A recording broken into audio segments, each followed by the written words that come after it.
Hari ini kita ada tamu, ya, Pak Pendeta Yusuf Madubulu.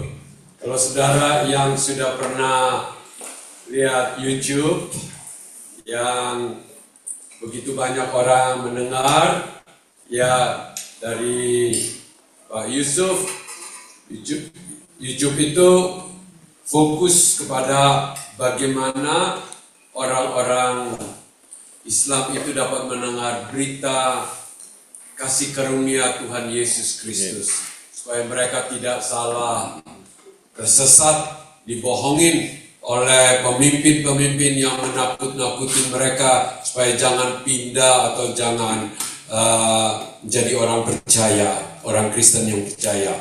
Nah, Pak Yusuf interview banyak sekali orang-orang yang berlatar belakang orang Islam, tetapi akhirnya menemukan Kristus, menemukan kebenaran, menemukan kemerdekaan, menemukan sesuatu yang luar biasa yang mereka temukan di dalam Tuhan Yesus. Akhirnya mereka jadi orang percaya. Pak Yusuf fokus di dalam pelayanan itu.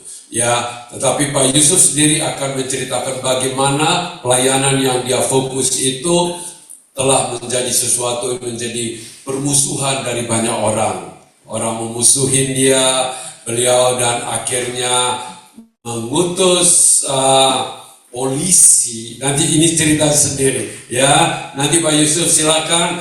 Bagi saudara yang waktu kurang lebih setahun lebih yang lalu ada datang, ya 2 tahun yang lalu ada datang di sini. Waktu itu kami ada di Chatnam, ada datang. Ya, sekarang Pak Yusuf akan bersaksi sendiri bagaimana Tuhan itu luar biasa dalam hidup ini. Mari Pak, silakan Pak Yusuf. Mari. Mau pakai ini. Ya. Apa kabar? Baik. Halo. Suara yang jelas. Ya. Ya. Itu sudah sini.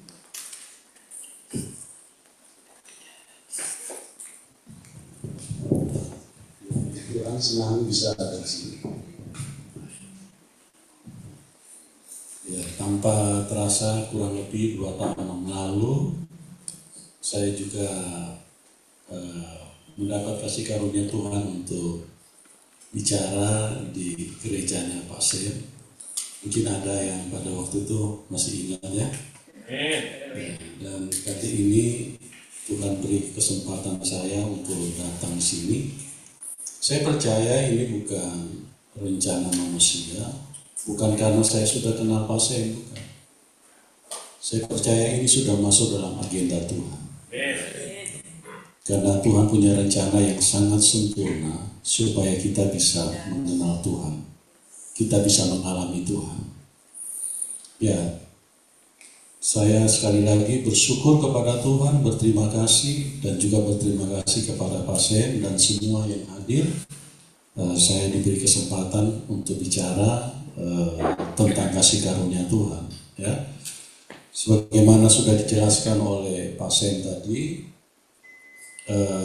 YouTube kami banyak memenangkan orang-orang yang dari agama Islam sehingga mereka percaya kepada Tuhan Yesus. Yang telepon kepada kami itu yang tidak jadi masuk Islam itu kurang lebih ada 600 sampai 700 orang. Mereka sudah mau masuk Islam. Tapi begitu mereka dengar kesaksian-kesaksian yang kami hadirkan di YouTube, mereka batal, tidak jadi. Mereka nangis-nangis. Pak, datang dong ke sini. Kami mau ketemu. Kami berdosa, katanya. Kami tidak tahu kalau Tuhan Yesus itu Tuhan yang benar. Ya, terjadi lawatan Tuhan luar biasa. Dan ada mungkin hampir berapa puluh ustadz yang bertobat, terima Tuhan Yesus, percaya Tuhan Yesus. Satu ustadz, dia ustadz yang radikal, dia baru pulang umroh, dia pulang dan dia dengarkan itu kami. Dia telepon kami. Pak, bisa nggak ke sini? Saya seorang ustadz dan saya juga pengacara. Saya baru pulang umroh. Saya tanya ada apa? Saya ingin terima Tuhan Yesus. Ya, dia bilang saat ini istri saya sudah minta cerai karena saya mau menyatakan bahwa saya mau terima Tuhan Yesus. Dia pakai celana cingkrang, mungkin Bapak Ibu tahu celana cingkrang, orang-orang yang radikal, dan dia bertobat dan dia mau terima Tuhan Yesus. Ada lagi satu ustadz di Banten, dia telepon kami, dia bilang, Pak, tolong datang kemari, ya, saya mau terima Tuhan Yesus. Dia salah satu pimpinan ormas di Banten. Dia berkata kepada saya, dia punya saudara pada waktu bulan puasa bertanya kepada dia, Mas, kok kamu gak puasa? Dia bilang, selama ini kita dibodohin Mamat, katanya. Ustadz dibodohin Mamat, aku gak puasa lagi. Aku mau terima Tuhan Yesus sebagai Tuhan dan Juru Selamat. Ya, ada begitu banyak. Mungkin kalau saya mau cerita satu-satu ustadz yang bertobat, mungkin Bapak Ibu kita akan kehabisan waktu. Ya, sampai satu hari ini nggak akan habis. Mereka dilawat Tuhan luar biasa. Mereka terima tuh. Dan singkat cerita, timbullah kemarahan ya dari kaum majelis ulama. Sudah dari berapa tahun lalu mereka menargetkan saya untuk ditangkap. Tapi Tuhan belum izinkan. Sampai satu waktu tahun 2023 tibalah waktunya. Tapi memang sebelum itu Tuhan sudah kasih tahu sama saya, Roh Kudus sudah ingatkan sama saya. Nah, nanti kamu akan masuk penjara. Saya sudah rasa di dalam roh saya. Makanya sebelum waktu itu saya sudah bergerilya, sudah cari jalan untuk keluar dari Indonesia. Tapi entah kenapa, yaitu saya percaya masuk di dalam rancangan Tuhan. Sebetulnya tahun lalu saya sudah tidak mau balik. Saya sudah tidak mau pulang ke Indonesia. Cuman entah kenapa saya masih pulang. Masih pulang, ya. Karena anak saya yang laki satu berkata, Papi pulang dulu, ini ada hal yang perlu ini diselesaikan. Akhirnya saya pulang. Begitu selesai urusan, saya ditangkap, Bapak Ibu. Ya, Tuhan memimpin dan mengatur itu begitu sempurna. Dan tiba-tiba di belakang rumah kami sudah dikepung polisi. Saya kan waktu itu di depan rumah dikepung polisi bersenjata lengkap. Saya seperti seorang teroris. Ya. Mereka ada kurang lebih 50 orang dengan senjata. Di depan, saya pikir saya bisa lompat lewat belakang. Begitu saya lihat ke belakang, mereka juga ada di belakang. Jadi rumah itu sudah dikepung. Ya. Pada waktu itu, ya namanya saya baru pertama mengalami itu, lutut saya sempat goyang juga.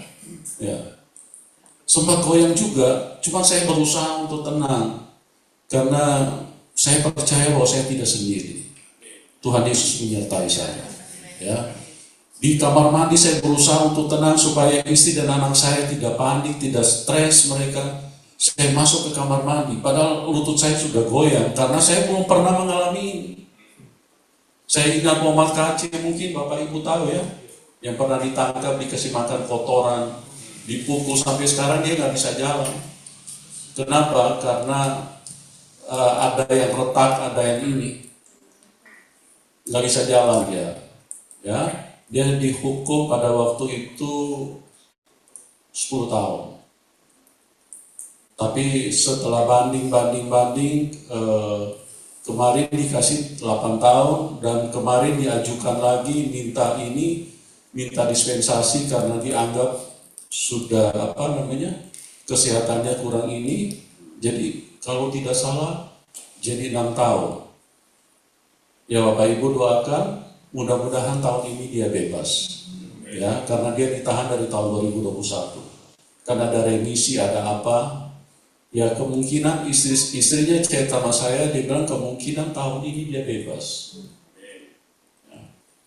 Nah, saya ditangkap mereka begitu banyak. Saya pikir saya bisa lompat, karena saya tinggal di ruko, di di Jakarta. Saya lihat di belakang, waduh mereka sudah dengan senjata lengkap. Akhirnya karena saya menghindari supaya keluarga saya jangan sampai stres, saya masuk kamar mandi, saya berusaha untuk tenang dulu supaya saya keluar, istri saya jangan sampai panik. Ya, saya dengar istri saya sudah masuk kamar dan meronta-ronta, nangis-nangis sama Tuhan. Tuhan, kenapa Engkau biarkan ini terjadi?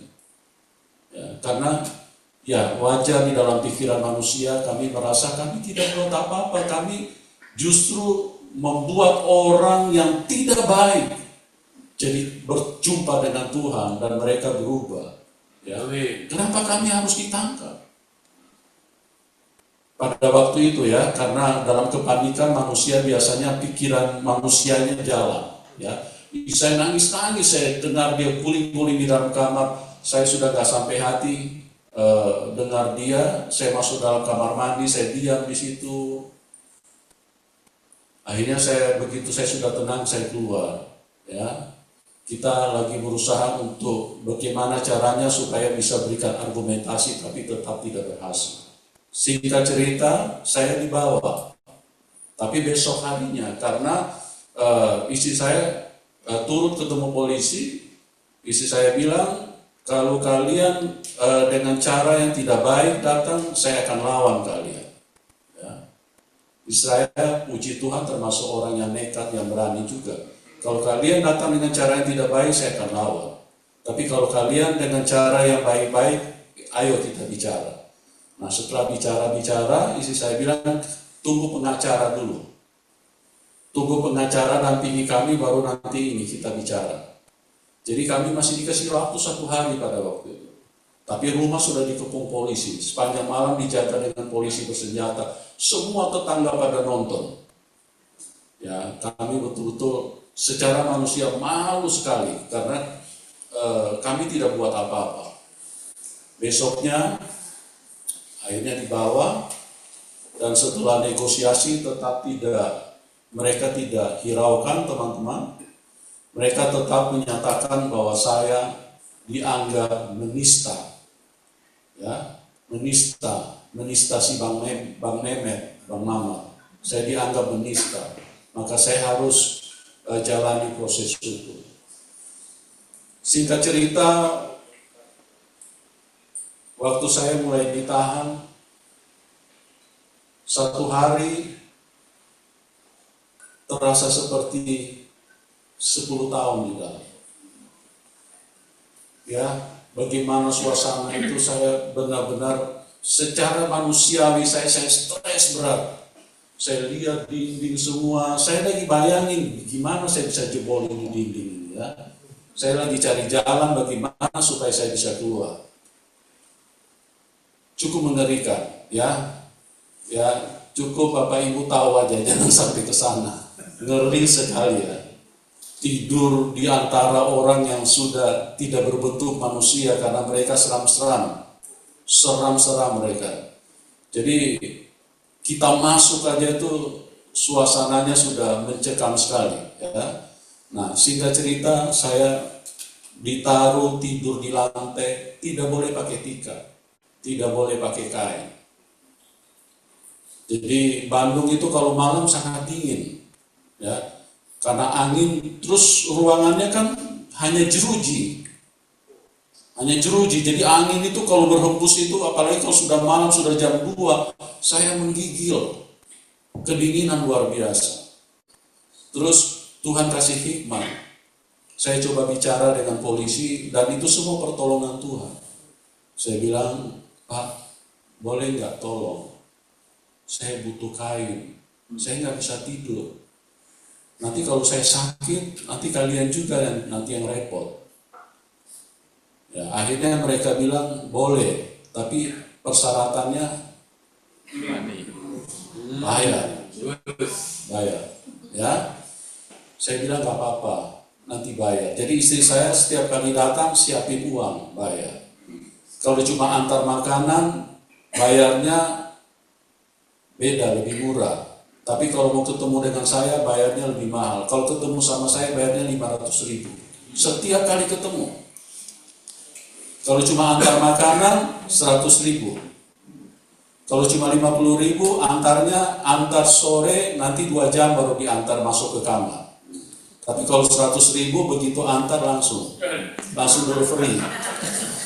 Ya, paket ekspres. Ya. Tapi kalau tidak ada ini, istri saya antar makanan sampai besok nggak diantar-antar, mereka makan.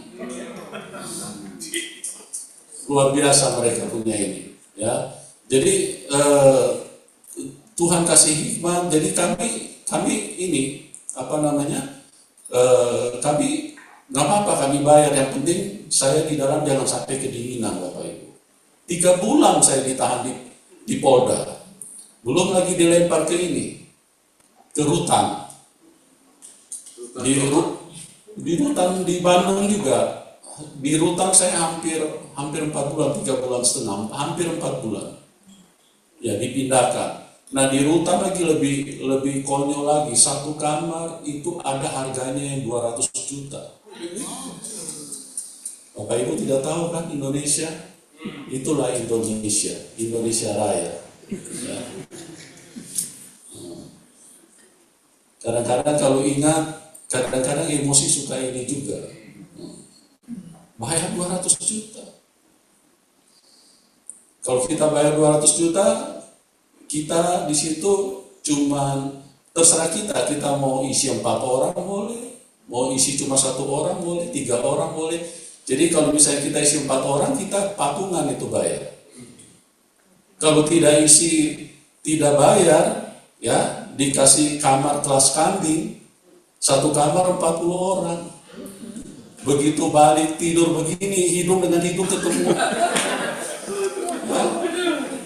Apalagi kalau orang yang ngorok atau orang yang maaf ya mungkin mulutnya agak bau. Luar biasa ya. Ya cukup Bapak Ibu dengar, jangan sampai ke sana. Memang sangat sadis ya. Dan saya tidak bersalah Bapak Ibu. Tapi itu sudah menjadi target mereka. Karena mereka sangat tidak suka. Karena banyak sekali orang muslim bertobat. Nah, singkat cerita, pada waktu sidang di pengadilan, hakim, kalimat pertama yang keluar dari mulut hakim, ini ancamannya berapa tahun? Jaksa bilang 12 tahun. Ya, untung saya nggak ada jantung, Bapak. Untung saya, puji Tuhan saya nggak ada jantung. Ya. Kalau ada jantung mungkin bisa semaput saya di situ ya. Tapi begitu saya lemas sekali dengarnya 12 tahun, saya sudah pikir, oh saya sama dengan MKC. Saya udah bayangin Tuhan 12 tahun. Jangan-jangan Tuhan Yesus sudah datang, saya masih ditaruh di sini, masih ditahan di sini. 12 tahun. Tapi Roh Kudus bicara sama saya, jangan takut. Bukan keputusan mereka yang akan berlaku, tapi aku yang memutuskan di dalam itu. Di situ saya mulai tenang, saya mulai ada kekuatan, ada sukacita. Sidang berjalan, 15 kali persidangan. Setiap kali mengikuti persidangan saya diborgol seperti seorang penjahat. Diborgol, naik mobil yang kecil, truk itu yang seharusnya mungkin cuma bisa muat 6 orang, 8 orang. Tapi ditaruh di situ kita kadang-kadang sampai 40-50 orang. Setiap kali turun dari mobil, saya hampir pingsan karena tidak bisa bernafas. Ya, kita dari rutan itu dibawa ke pengadilan. Waduh, jaraknya itu mungkin sekitar ada 5 kilo. Bayangin kalau lagi panas, terus kemudian 50 orang diisi di mobil, kita berdiri seperti kayak ini di dalam mobil itu. Nah itulah 15 kali, mungkin 15 kali sidang. Nah, singkat cerita Bapak Ibu. Terus kemudian Roh Kudus bekerja. Ya, dari tadinya mereka mau tuntut saya 12 tahun. Akhirnya jaksanya pada waktu itu entah gimana dia ketakutan. Dia ngomong sama istri saya, Pak Manopulo tidak bersalah. Cuma kalau kami tidak proses, kami yang bahaya. Kami berharap ibu bisa mengerti. Ya, saya akan bantu, Bu, sekuat tenaga saya akan bantu. Ibu berdoa aja. Saya akan ajukan seringan mungkin. Waktu istri saya dengar itu, penghiburan mulai mengalir. Ya, karena saya sudah bayangin 12 tahun. Tapi jaksa itu bilang, saya akan bantu. Demi Allah, saya akan bantu, Bu, seringan mungkin. Dia ketemu, cuma untung kami tidak mau menjatuhkan orang karena kami lihat dia niat membantu. Sebetulnya kalau istri saya rekam itu suaranya, itu yang kami publikasi, itu hancur itu pengadilan Indonesia. Dia bilang, Pak Manopulo tidak bersalah kok.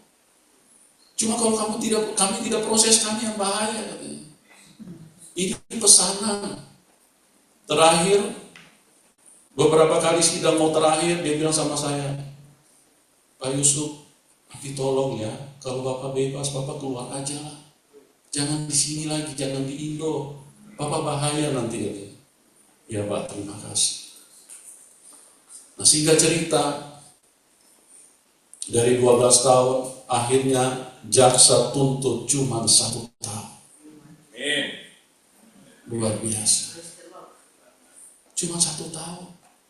Memang dia sudah janji. Saya akan bantu, Bu. Sampai nangis dia. Dipasang hakim yang radikal. Setiap kali bicara agama. Setiap kali ngomong pakai bahasa Arab. Jaksa pun jaksa yang radikal. Dipasang di situ. Tapi kuasa Tuhan tidak bisa dilawan. Tuhan Yesus memegang kendali. Dari 12 tahun, hanya 1 tahun. Ya. Terus apa lagi dia ngomong? Pak, dia kasih tahu sama istri saya, tenang, nanti saya bantu ngomong sama hakimnya, putuskan supaya lebih ringan lagi. Tenang aja Bu, saya sudah ngomong, saya bantu, saya bicara nanti sama hakim, itu hakim juga teman saya kok. Nanti supaya hakim putuskan lebih ringan lagi. Apa yang terjadi? Singkat cerita, keputusan hakim pun dijatuhkan. Saya ditetapkan hanya 7 bulan. Luar biasa. Tuhan Yesus dasar. Ya, cari Tuhan, Bapak Ibu. Tuhan tidak pernah berdiam diri di dalam kehidupan kita. Jadi diputuskan 7 bulan, akhirnya dia ajarin lagi jaksanya nih, ngomong itu sama petugas tahanan supaya Bapak bisa keluar lebih cepat. Dia ajarin lagi. Dia bukan kita lagi, dia yang telepon sama petugas tahanan. Itu ada yang namanya tahanan yang namanya Yusuf Manopulo. Tolong dibantu ya. Tolong dibantu. Akhirnya tidak sampai 7 bulan. Dapat potongan lagi 20 hari. Hanya 6 bulan 10 hari. Saya bisa keluar loh, hanya 6 bulan 10 hari. Luar biasa karya Tuhan. Kalau Tuhan yang bekerja. Tadinya jaksa itu pertama kali pengacara saya ketemu sama dia, waduh, pengacara saya bilang, waduh ini berat Pak, orangnya ini radikal. Belum apa-apa dia sudah sudah ajak ini, ajak ribut. Tapi itulah kuasa Tuhan. Nah, di dalam persidangan, saya singkat cerita saja. Setiap kali sidang, hakimnya malah tanya sama saya, bagaimana Pak Manungulu, setuju? Loh, dalam hati saya, mereka yang punya otoritas kok tanya sama saya? Ya kalau tanya sama saya, ya saya setuju. Gimana Pak Manungulu, setuju nggak? Oh setuju Pak Hakim. Cuma yang saya bingung, mereka kok tanya sama saya? Jaksanya juga begitu. Itulah cara Tuhan. Ya, dan saya bersyukur sama Tuhan. Oleh karena Injil, oleh karena nama Tuhan, saya sudah merasakan penjara. Saya tahu ikut Tuhan memang ada harga yang harus dibayar. Kenapa? Karena iblis sangat membenci Tuhan. Iblis sangat tidak suka. Iblis akan berusaha dengan sekuat tenaga untuk supaya jangan ada orang yang ketemu Tuhan. Jangan ada orang yang berjumpa dengan Tuhan.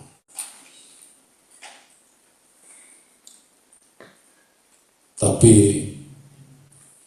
kalau kita berserah penuh, ya, rancangan Tuhan itu sempurna di dalam hidup kita. Oke Bapak Ibu, mungkin itu kesaksian yang saya bisa berikan.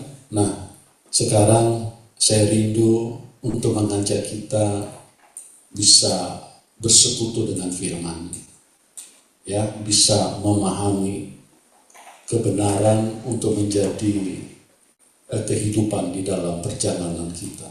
Ya, kita buka di dalam Lukas.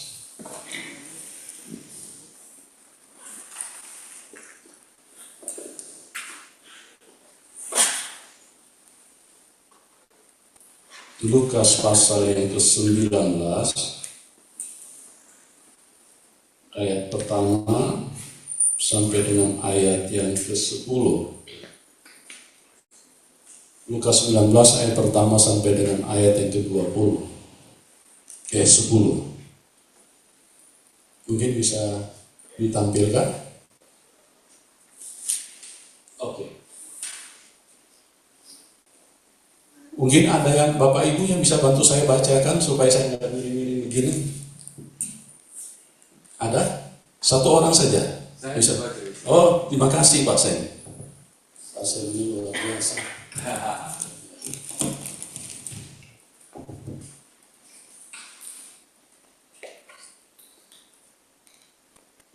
Lukas 19 ayat 1.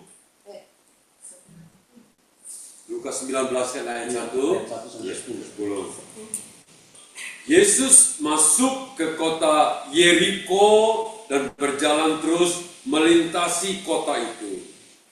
Di situ ada seorang bernama Zakheus, kepala pemungut cukai, dan ia seorang yang kaya. Ia berusaha untuk melihat orang apakah Yesus itu, tetapi ia tidak berhasil karena orang banyak sebab badannya pendek. Maka berlarilah ia mendahului orang banyak, lalu memanjat pohon ara untuk melihat Yesus yang akan lewat di situ. Ketika Yesus sampai ke tempat itu, ia melihat ke atas dan berkata, "Zakheus, segeralah turun, sebab hari ini aku harus menumpang di rumahmu." Lalu Zakheus segera turun dan menerima Yesus dengan sukacita. Tetapi semua orang yang melihat hal itu bersungut-sungut katanya, "Ia menumpang di rumah orang berdosa." Tetapi Zakheus berdiri dan berkata kepada Tuhan, "Tuhan, setengah dari milikku akan kuberikan kepada orang miskin, dan sekiranya ada sesuatu yang kuperas dari seorang akan kukembalikan 4 4 kali lipat. Kata Yesus kepadanya, hari ini telah terjadi keselamatan kepada orang ini. Kepada rumah ini. Karena orang ini pun anak Abraham. Sebab anak manusia datang untuk mencari dan menyelamatkan yang hilang. Baik, terima kasih Pak Sem. Ya. Kalau kita perhatikan apa yang dilakukan oleh Zakheus, ini adalah suatu teladan yang sangat sempurna di dalam kehidupan seseorang dalam menghampiri Tuhan, dalam mencari Tuhan. Karena apa? Karena apa yang dilakukan Zakheus ini adalah pengorbanan yang luar biasa, upaya yang maksimal. Ya, bukan sekedar datang duduk di gereja. Tapi apa yang dia lakukan ini adalah satu perbuatan yang benar-benar menggugah hati Tuhan untuk menjadi begitu meresponi dia. Ya, Zakheus ini latar belakangnya bukan orang sembarangan, Bapak Ibu. Kalau kita baca di dalam firman Tuhan, latar belakangnya dia adalah bukan hanya pemungut cukai, kepala pemungut cukai. Ya, ini gudangnya uang, kepala pemungut cukai. Ini cukong. Ini konglomerat. Ini orang kaya raya. Semua cukai itu bayarnya kepada dia, kepalanya. Bos. Nah, di dalam kita memperhatikan kejadian apa yang ditulis di dalam Alkitab, waktu dia menghampiri, mendatangi Tuhan, ternyata itu tidak mudah. Kenapa tidak mudah? Karena badannya ya. Ada begitu banyak orang yang datang pada waktu itu, dan mereka sudah lebih duluan. Tidak mudah bagi seorang Zakheus untuk mendekat kepada Tuhan, tidak mudah. Untuk menyentuh Tuhan itu tidak mudah. Karena ada begitu banyak penghalang yang ada di depan kita. Tapi dia tidak menyerah. Dia berjuang. Bagaimana caranya supaya dia bisa berada di dekat Tuhan? Bagaimana caranya supaya dia bisa mengenal Tuhan dengan baik? Dia bisa melihat pada waktu Tuhan lewat. Dia bisa jelas sekali pada waktu Tuhan sedang berjalan, dia ingin melihat.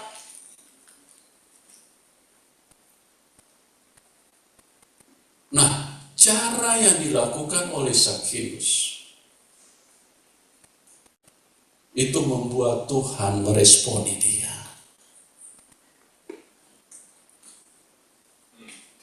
Tuhan meresponi dia.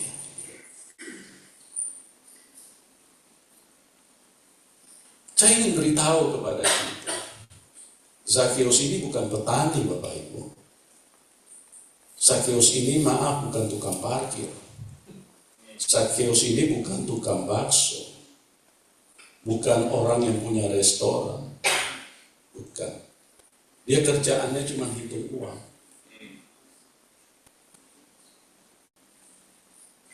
Dia bos. Tapi begitu dia tahu bahwa dia ada begitu banyak penghalang, ada begitu banyak hambatan yang membuat dia tidak bisa mengenal Tuhan dengan baik, dia tidak bisa melihat Tuhan dengan jelas. Apa yang dia lakukan? Dia cari pohon. Ya, badan pendek tidak menjadi halangan buat dia ketemu Tuhan. berjuang pada saat itu. Dia cari bagaimana caranya supaya dia bisa mengenal Tuhan itu dengan sempurna. Dia naik pohon. Naik pohon ini tidak mudah. Ya. Coba kita renungkan sejenak. Kalau dia cuma orang biasa, mungkin naik pohon dia bisa panjat, gampang.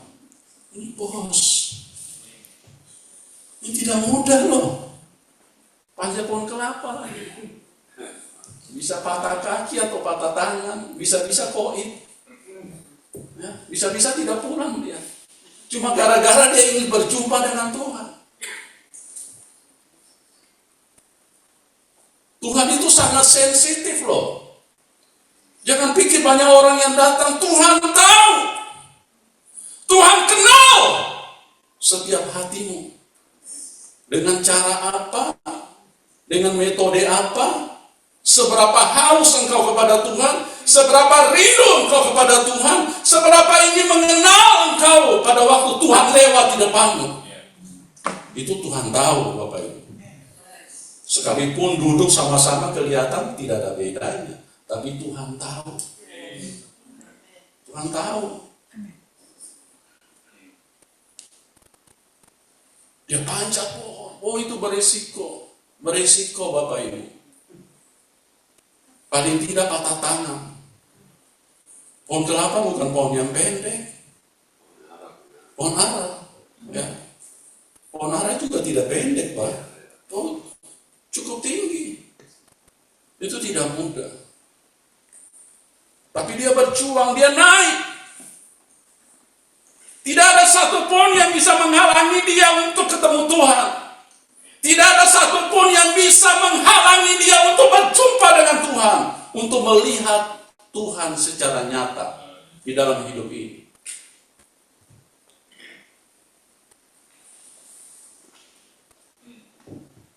Orang Kristen harus belajar terhadap apa yang dilakukan Zakheus.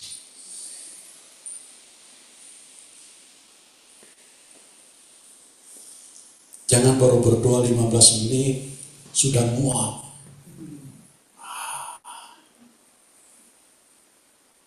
Harus punya semangat seperti Zakheus.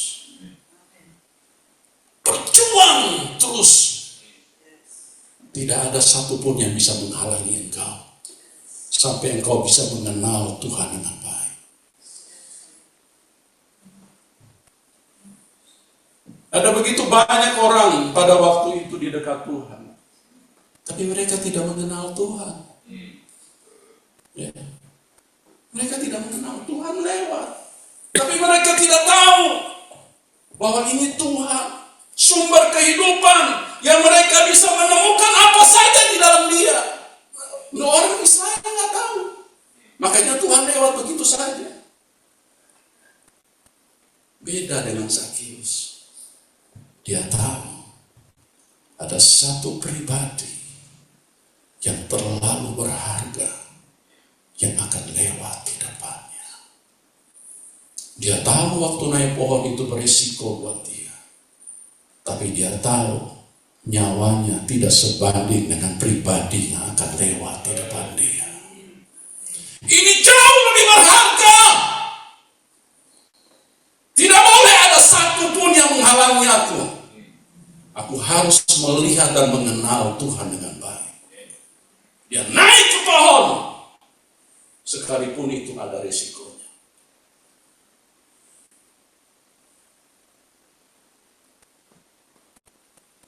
Pada waktu Tuhan lewat.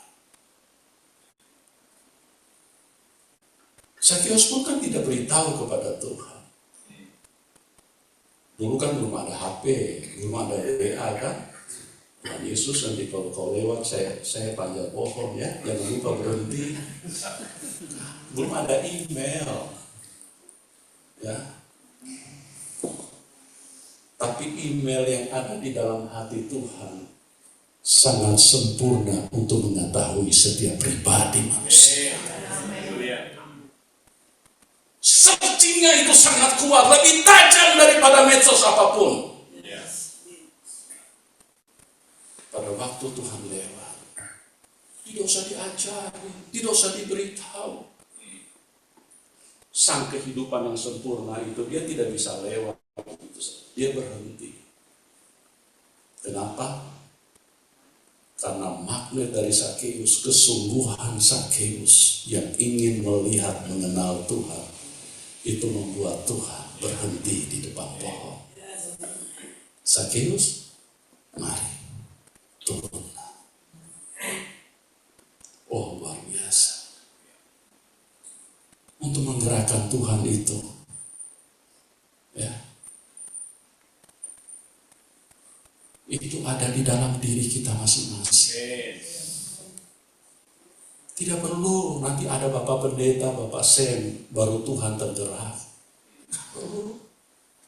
Itu ada di dalam dirimu.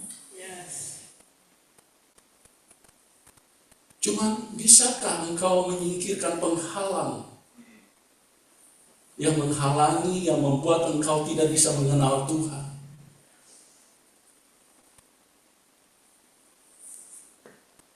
Kami sebagai pendeta paling hanya bisa mengajar, hanya bisa beritahu, begini loh, dari A, B, C. Tapi semua itu tergantung kepada dirimu. Seberapa kuat engkau ingin berjumpa dengan Dia? Seberapa besar usahamu?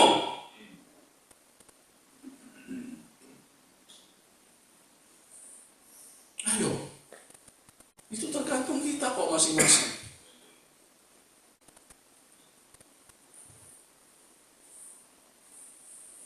Lakukanlah. Singkirkanlah semua yang menghalangi hidupmu. Ya. Sakeus panjat pohon, bolos komo meranggo.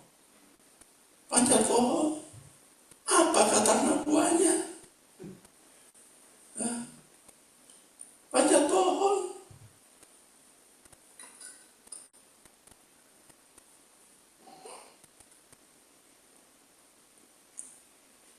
Jabatan, kekayaan, keluarga, apapun, keselamatan. Bagi Sakeus itu tidak penting. Yang penting aku bisa berjumpa Dia. Karena Dia segala-galanya buat Sakeus. Tidak ada satupun yang boleh menjadi penghalang untuk dia berjumpa dengan Tuhan. Ini harus ada di dalam hidup kita, Bapak Ibu. Ini harus ada di dalam hidup kita. Kalau engkau ingin mengenal Tuhan, ya.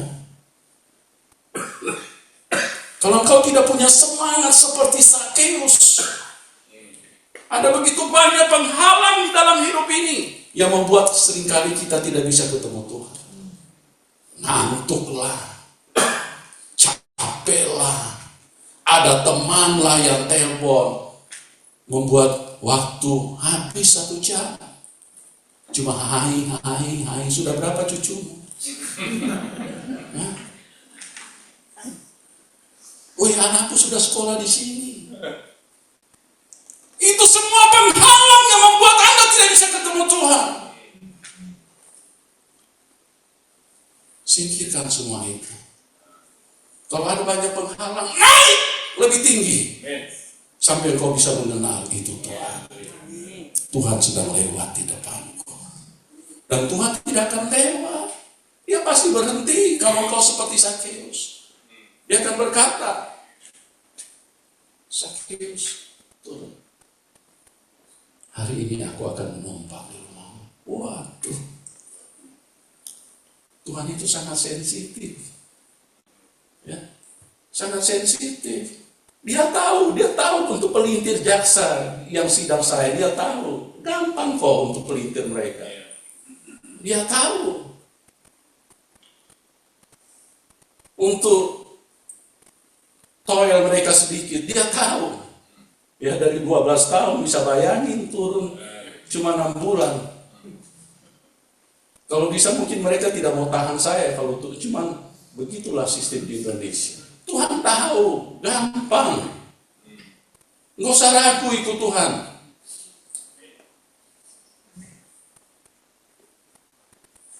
Tuhan tahu engkau punya kaki sakit, Tuhan tahu anakmu, Tuhan tahu suamimu, Tuhan tahu istrimu, Tuhan kenal semua. Cuma bisakah engkau melihat dia dengan jelas? Jangan sampai Tuhan lewat percuma. Engkau tidak dapat apa-apa. Coba itu ribuan itu bercoba-coba manusia itu semua ikut. Tapi mereka tidak dapat apa-apa. Karena Tuhan tahu, tidak dengan segenap hati. Tidak seperti Sakeus. Ini cuma barisan rame-rame. Tapi Sakeus beda. Itu menggerakkan hati Tuhan. Tuhan benar-benar merasa sangat dihargai. Karena dia tahu, di mata manusia ini bos. Tapi dia memperlakukan dirinya menjadi tidak berharga karena dia tahu ada yang lebih berharga yang akan lewat di depan dia. Bisakah engkau cari Tuhan seperti Sakeus? Tuhan tidak susah kok. Buat dia sampai berhenti. Tergantung bagaimana engkau menghentikan Tuhan di dalam hidup. Ya. Tapi kalau semua seperti bangsa Israel, ya pasti Tuhan lewat aja. Nggak dapat apa-apa. Nggak dapat apa-apa. Tuhan itu mau di nomor 1. Nggak mau nomor 2. Bapak Ibu masih ingat firman Tuhan di Perjanjian Lama yang bicara anak sulung? Masih ingat? Pak Yanto masih ingat? Ya. Anak sulung. Apa kata Tuhan? Bawalah segala anak sulung. Setiap anak sulung harus dipersembahkan kepada Tuhan. Karena itu milik Tuhan. Apa maksudnya anak sulung? Kenapa Tuhan tidak mau? Tuhan tidak mau nanti anak nomor 2 ya? Karena itu lebih tampang. Aku mau nomor 2. Enggak, Tuhan gak mau yang nomor 2. Tuhan gak mau sisa-sisanya. Beri yang terbaik. Tuhan gak mau yang nomor 2. Ya. Jangan ikut Tuhan. Nanti umur sudah 60, sudah stroke. Aku mau melayani Tuhan. Kalau lagi sehat, layani dunia.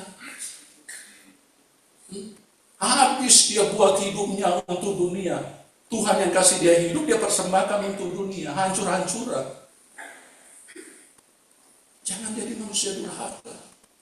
Jangan tunggu nanti gigi sudah ompong 3. Gigi sudah hampir habis, tinggal separuh. Bapak, aku mau melayani Tuhan. Jangan tunggu nanti sudah di ICU. Tuhan kasih saya kesempatan. Aku mau melayani Tuhan. Ampuni aku. Ya. Nanti sudah monitor jantung sudah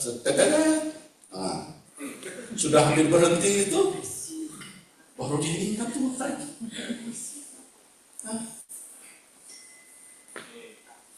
Baru ingat tuh. Jangan.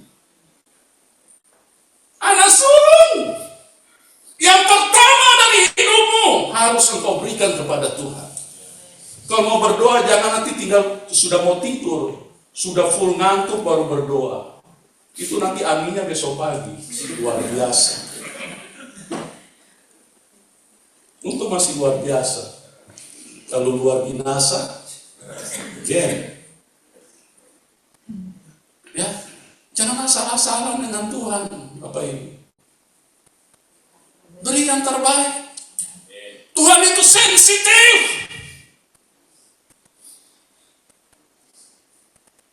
Jangan pikir kalau begini kan kelihatan sama-sama semua. Rohani semua. Oh, Tuhan tahu. Tuhan tahu. Tuhan kenal. Iya. Tuhan kenal semua. Siapa yang rohani, siapa yang rohani. Tuhan tahu. Ya. Siapa yang cuma haleluyanya panjang. Shalom. Oh, Tuhan tahu semua.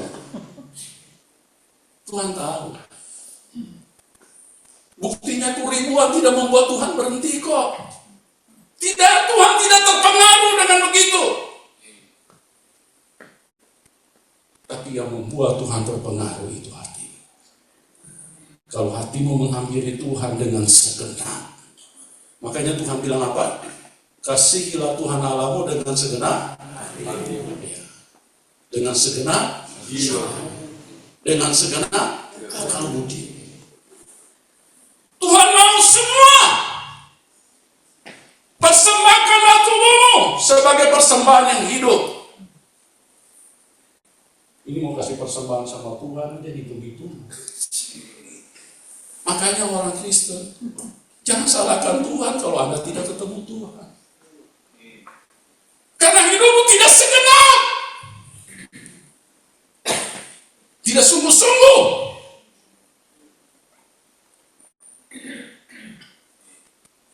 Ayo teman-teman. Kita hidup ini hanya sementara. Apa yang kita mau cari di dunia? Cari uang boleh, tapi cari Tuhan jauh lebih penting. Amin. Amin. Belum kedengaran sama Tuhan. Ya, cari pendidikan penting, tapi cari Tuhan jauh lebih penting. Ya.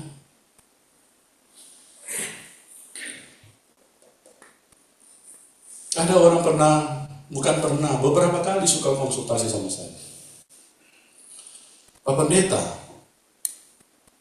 saya kalau begitu biasanya kadang-kadang pengen marah juga, ya. Tapi saya berusaha untuk bisa memahami mereka, mengimbangi mereka. Kenapa? Pak, saya ada dosa yang tidak bisa terlepas. Kok bisa? Iya. Nanti lepas, jatuh lagi. Nanti lepas, jatuh lagi. Gimana caranya? Untuk bisa lepas dari dosa. Saya katakan kepada dia, saya balik bertanya, saya tanya sama dia. Menurut saudara, Tuhan berapa harganya di dalam hidup? Oh, sangat berharga. Iya, berapa? Kalau sangat berharga berapa? Tidak ternilai katanya. Wah, puji Tuhan. Tapi kalau menurut saya itu hanya di mulutmu.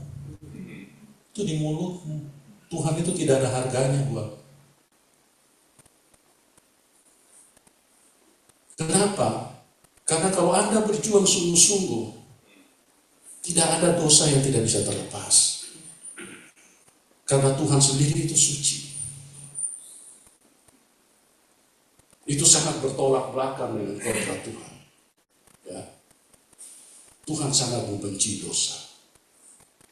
Cuma Tuhan mengasihi manusia yang berdosa.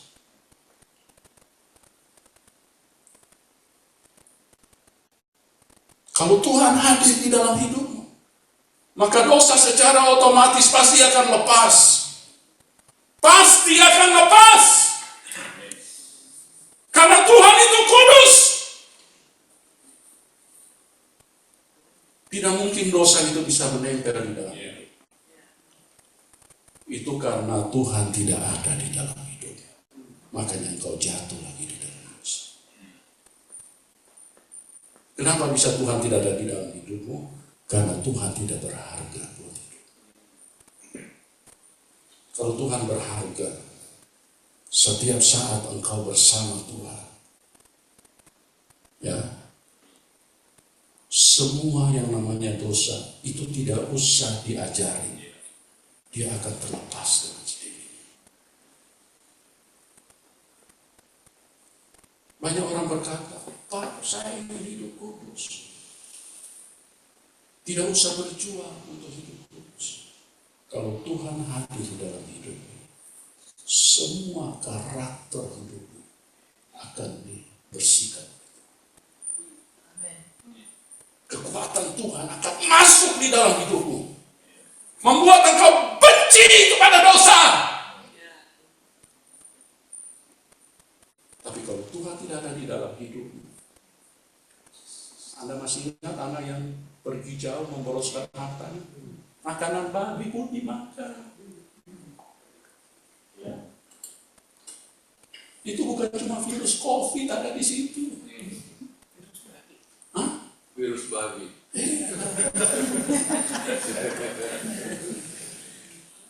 Kalau tidak ada Tuhan, kalau tidak ada Bapa di dalam hidupmu, maka jangankan makanan kotor, nenek moyang yang kotor pun engkau makan. Tapi kalau Tuhan ada di dalam hidupmu, nggak usah diajarin Bapak Ibu. Banyak orang, saya berjuang Pak untuk hidup kudus, nggak usah. Hadirkan Tuhan di dalam hidupmu. Karena Tuhan itu kudus. Dan Tuhan maha sempurna. Tuhan maha hebat. Kalau dia hadir di dalam hidupmu, hidupmu akan berubah. Hidupmu akan berubah.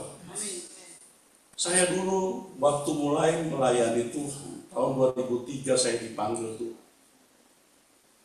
Saya dulu nggak ngerti.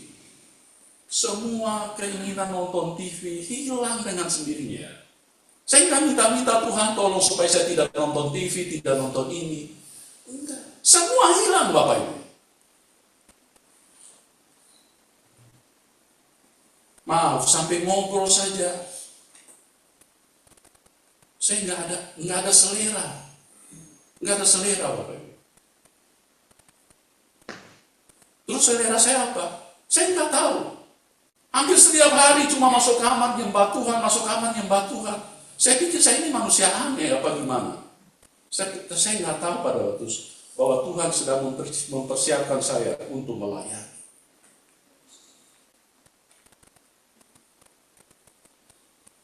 Waktu saya pulang ke kampung, waktu itu masih ada ke daerah di mana orang tua saya masih belum dipanggil Tuhan. Saya punya kebiasaan cuma begitu.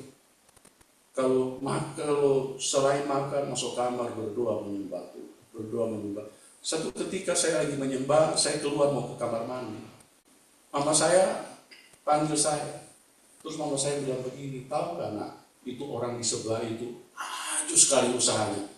Saya lihat mama saya. Saya kira mama habis ketemu malaikat. Kalau cuma begitu gak usah cerita sama saya. Saya nggak tahu Bapak Ibu. Saya nggak buat-buat. Itulah kekuatan Tuhan kalau dia masuk di dalam hidup seseorang. Hidupmu akan berubah. Belajar seperti Sakeus. Jangan ada satu pun yang bisa menghalangi engkau dengan Tuhan. Sampai engkau mengenal Tuhan pada waktu engkau lewat. Tuhan itu jelas engkau lihat. Bahwa Tuhan sedang lewat di depan. Dan Tuhan tidak akan lewatkan hidup. Tuhan akan berhenti. Dan Tuhan akan keluar. Tuhan akan ngomong dengan yang lain. Hari ini, aku akan mempulang, akan tidur di rumah. Kalau Tuhan sudah tidur di rumahnya, apa sih yang kau perlukan? Apa kau perlu minta-minta lagi? Perlu. Belajar punya mental yang benar di hadapan Tuhan. Sakeus berkata, karena dia berjumpa dengan Tuhan, semua berubah dari Sakeus. Dia berkata, setengah dari harta akan kuberikan kepada orang miskin. Gak usah diajarin memberi. Kadang-kadang Bapak Gembala mungkin repot, urat leher kadang-kadang sampai keluar. Untuk khotbah, rajin memberi ya jemaat. Jangan teman-teman. Hadirkan Tuhan supaya mentalmu punya mental anak kerajaan.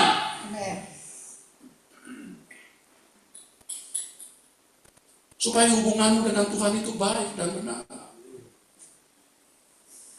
Gak perlu tunggu-tunggu digerakkan. Tuhan yang menggerakkan hidupmu. Asalkan Tuhan hadir di dalam hidupmu. Dia berkata kepada Sakeus, dia katakan kepada Tuhan, setengah daripada hartaku akan kuberikan kepada orang miskin. Dan jikalau ada yang aku pernah peras, aku akan berikan. 4 kali lipat. Kira-kira Sakeus pernah peras orang nggak? Pernah. Tidak mungkin dia tidak pernah. Pernah, bahkan sangat banyak. Pengertiannya apa kalau begitu, Pak? Iya, dia rela kehilangan semua duniawi karena dia bertemu dengan harta sesungguhnya. Itu yang kita butuhkan, Bapak Ibu. Itu yang kita butuhkan. Kalau kita ketemu Tuhan, maka hidupmu akan diubahkan. Hidupmu akan jadi lain. Ya. Tidak usah cari tahu belajar, bagaimana caranya ini? Oh, 3 langkah harus berdoa. Oh, 4 cara. Nggak usah hadirkan Tuhan. Kalau Tuhan hadir, dia akan kendalikan hidupmu. Dia akan atur hidupmu. Bagaimana cara bicara, itu pun akan dikendalikan Tuhan. Setiap kali engkau bicara, ada kebangkitan. Orang lain pun akan dibangun imannya. Tapi kalau cuma bicara setiap hari, cuma ketemu orang, hai. Mau jadi apa orang Kristen? Mau jadi apa? Sudah mau ketemu Tuhan, apalagi rambut sudah warna 2, gigi mungkin sudah habis separuh. Ini kalau saya lihat sih kayaknya sudah dekat-dekat check out ini seterusnya. Nah, harusnya bahagia dong. Haleluya. Apa Anda tidak senang ketemu Tuhan? Orang Kristen harus senang. Setiap hari saya ketemu sama orang.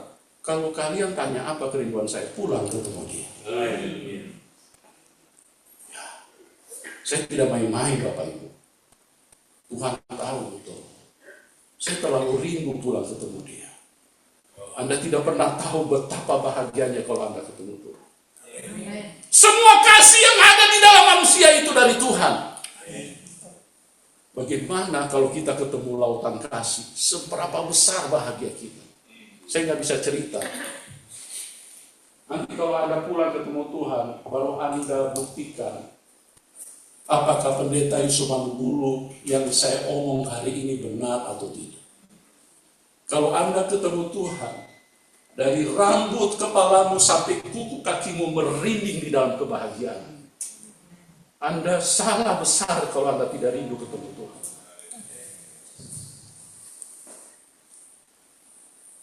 Punya mental kerajaan. Dunia akan luntur dengan sendirinya kalau Anda ketemu dengan Tuhan. Tidak ada yang menarik dari dunia ini. Kalau Anda berjumpa dengan Tuhan, setiap Anda lewat, lihat apapun yang ada di dalam dunia, Anda jijik.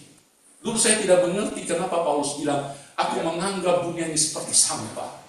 Memang benar, Bapak Ibu. Dulu saya nggak ngerti. Betapa menjijikannya dunia ini.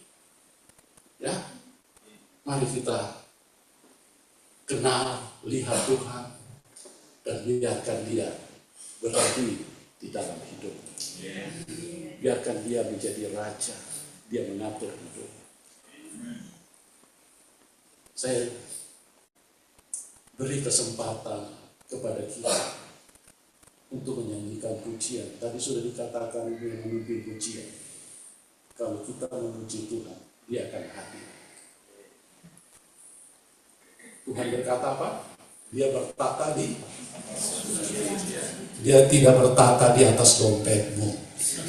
Ya, banyak orang kaya kadang-kadang merasa saya orang kaya. Ingat, Tuhan tidak bertata di atas dompetmu. Tuhan bertata di atas pujian. Kalau engkau menghadirkan Tuhan, banyak memuji, menyembah Tuhan. Tinggikan dia, agungkan dia. Apapun yang kau buat, buat supaya Tuhan menjadi ditinggikan di dalam hidup. Oke?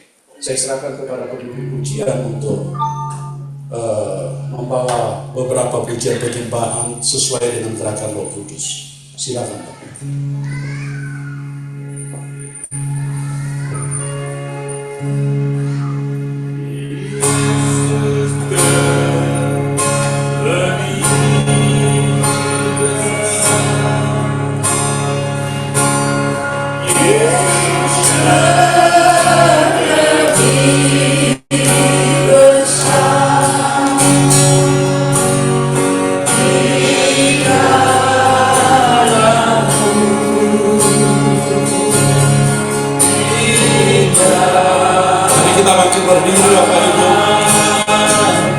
Kalau tidak keberatan, mari angkat tanganmu, kita sembah Dia dengan segenap hatimu.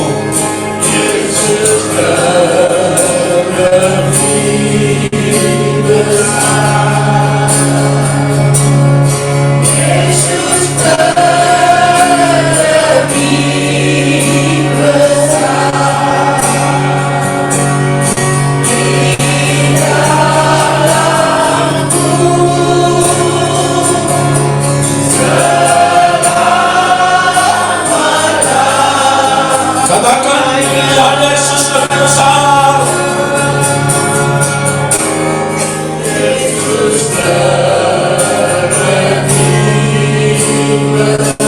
Sembah Dia, yes Lord. Yes.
Kita tenang sejenak. Rohmu naik lebih tinggi. Naik lebih tinggi, saudara. Hatimu naik terus. sampai Tuhan berhenti di depanmu. Panjat terus, naik lebih tinggi, panjat terus, naik lebih tinggi.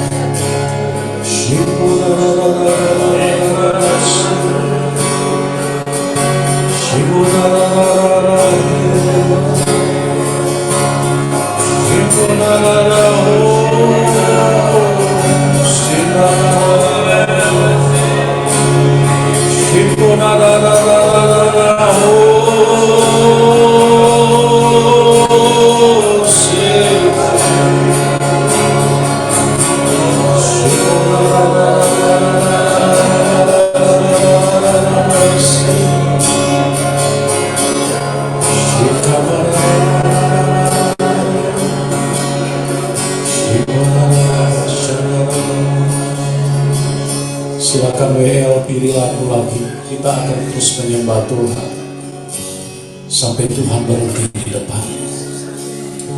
Panjat terus lebih tinggi.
Saudara, kita nyanyikan pujian ini setengah suara saja. Kasih aku sungguh telah terbukti ketika Dia serahkan anaknya. Kasih Allah mau berkorban bagi kau dan aku. Tak ada kasih seperti. Dari awal katakan kasih Allahku. setengah suara saja.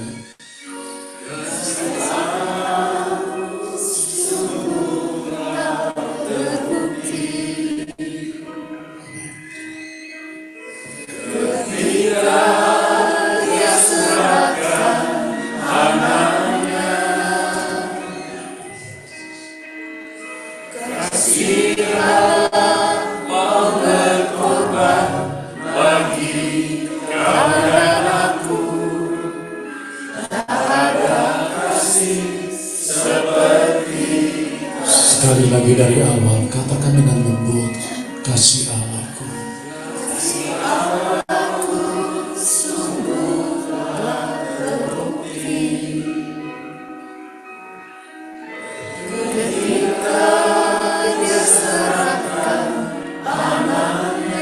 Yes.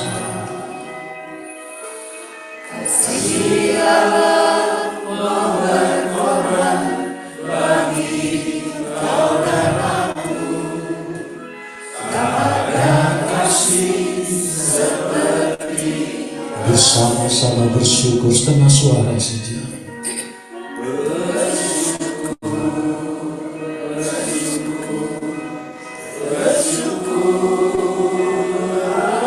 Rasakan Tuhan memanggil diri.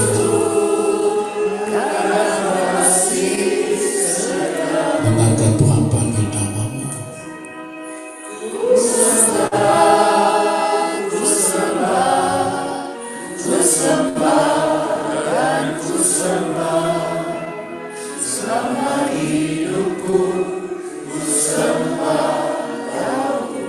Bersyukur.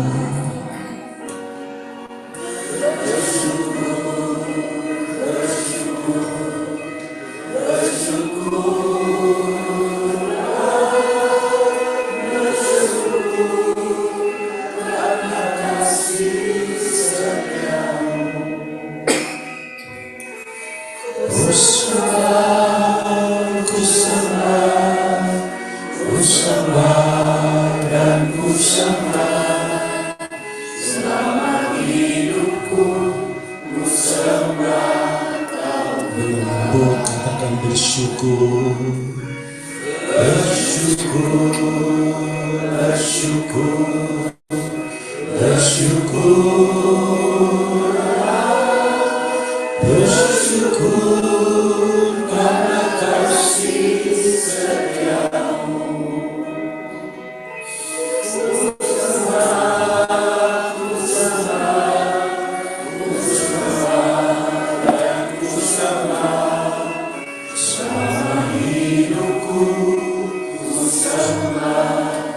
Sekali lagi katakan bersyukur.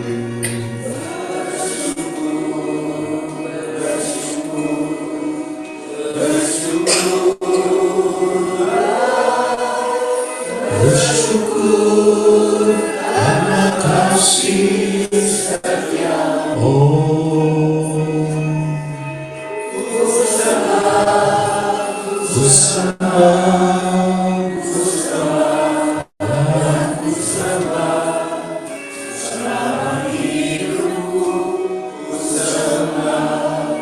dari awal kita nyanyikan dengan suara penuh dan saya undang Pak Sem untuk mengambil alih.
Memang benar ya Tuhan, kami manusia adalah makhluk yang sombong, yang tidak menghargai Engkau, Tuhan. Tapi hari ini kami mau belajar dari Zakheus, Tuhan. Biarlah kerendahan hati yang dimilikinya boleh dimiliki oleh kami juga. Mari Tuhan, ubahlah sikap hati kami yang merasa seakan-akan Tuhan yang membutuhkan kami. Tetapi sesungguhnya kami yang tidak ada artinya apa-apa ini yang membutuhkan Engkau. Biarlah mulai hari ini setiap kami tidak lagi mementingkan hal yang lain. Meskipun itu penting, tetapi kami utamakan yaitu Tuhan dalam hidup kami. Mari Tuhan, berkaryalah di dalam hidup kami supaya sisa hidup kami ini tidak disia-siakan. Hanya mencari kesenangan yang sementara, mencari pernyataan diri yang sementara ini. Tapi kami benar-benar memohon kepadamu, kiranya Engkau hadir dalam hidupku dan mengatur semuanya. Biarlah kami bertobat, kami berubah, kami ditransformasikan. Jangan sampai kami sudah ada di tempat tidur kematian baru kami mau bertobat. Tapi mulai hari ini semua kami utamakan Engkau. Waktu yang Engkau berikan, apapun yang telah Engkau berikan, kami utamakan Engkau. Mari Tuhan, di sini hamba-Mu beserta seluruh jemaat-Mu, kami mau mohon pengampunan-Mu. Ampunilah kami Tuhan. Kami mau bertobat dari cara hidup yang setengah dunia dan hanya hari Minggu baru mau memikirkan Tuhan dalam hidup kami. Kami juga tidak sungguh-sungguh untuk menempatkan Engkau yang benar. Kami hanya mau mencari keuntungan dari Engkau, Tuhan. Mari Tuhan, ubahlah kami. Biarlah gereja yang kudus itu ada di muka bumi ini. Karena dunia sudah berdosa dan penuh dengan hal-hal yang memalukan. Tetapi biarlah kami sekelompok orang-orang percaya di sini diketemukan benar-benar setia dan taat dan menghormati Engkau lebih dari segalanya. Hamba berdoa Tuhan, biar apa yang telah dibagikan oleh hamba-Mu tidak berlalu minggu ke minggu saja datang ke sini dan pulang. Tetapi ini akan mengubah transformasi hidup kami, bahwa kami tidak ada lain yang lebih penting daripada Engkau, dan lebih urgent daripada apa yang penting ini Tuhan. Terima kasih Tuhan untuk hari ini. Kiranya Engkau terus memakai hamba-Mu Tuhan, meskipun dia pada waktu ketangkap, dia bertanya mengapa ini harus terjadi. Tetapi sekarang dia belajar bahwa melalui ini nama Tuhan dipermuliakan. Dan dia akan kuat. Dia tidak akan takut lagi namanya apapun. Karena yang sudah sulit sudah dia pernah lalui. Dan dia akan berkata, semuanya tidak ada arti apapun dibandingkan dengan Engkau ya Tuhan. Mari Tuhan, kuatkan keluarga dan campur tangan di dalam hidup hamba-Mu, oh Tuhan Yusuf dan Ibu Ruth ya Tuhan. Biarlah Engkau selalu menyertai keluarga, anak-anak, menantu dan cucu. Biarlah Tuhan sertai kami semua di dalam hal ini. Kami bersyukur untuk firman-Mu yang menegur kami, karena kami mau dibentuk oleh-Mu daripada masuk ke neraka ya Tuhan. biarlah Engkau yang memukul dengan keras dalam hidup kami, supaya kami sadar dan bertobat. Dalam nama Tuhan Yesus, semua yang terima sama-sama katakan amin. Amin.